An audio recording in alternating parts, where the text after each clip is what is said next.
Praise the lord. దేవుని మాట స్తుతి స్థితిని మారుస్తుంది. ప్రార్థన పరిస్థితిని మారుస్తుంది.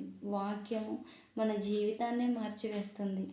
అలాంటిది ఒక చిన్న శ్రమ వచ్చిందని, ఒక చిన్న ఇబ్బంది కలిగిందని మరి స్తుతించడం మానేస్తాం దేవుణ్ణి కదా.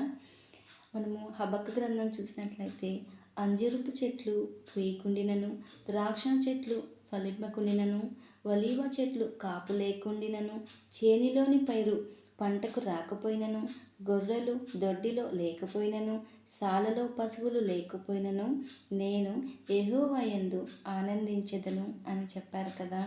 మరి మనము చిన్న శ్రమ వచ్చిందని, చిన్న ఇబ్బంది వచ్చిందని మరి దేవుని స్తుతించడం మానేస్తున్నాం కదా. మరి అలాగే యోబు గారిని కూడా చూసుకుంటే ఎన్నో శ్రమలు, ఎన్నో కోల్పోయారు. తన బిడ్డల్ని కూడా కోల్పోయిన స్థితిలో అతను ఉన్నప్పుడు దేవుని స్తుతించడం మానలేదు.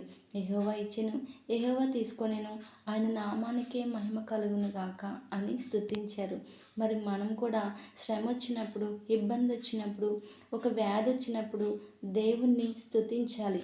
ఆ స్థితిలో నుంచి దేవుడు మన స్థితిని మారుస్తాడు. ప్రార్థన చేయనప్పుడు మన జీవితాన్ని కూడా ఆయన మార్చేస్తాడు. అలాగే ప్రతిదినం కూడా మనం ప్రార్థిద్దాం, వాక్యం చదువుదాం, ప్రతి క్షణం కూడా ఆయన స్తుతిద్దాం.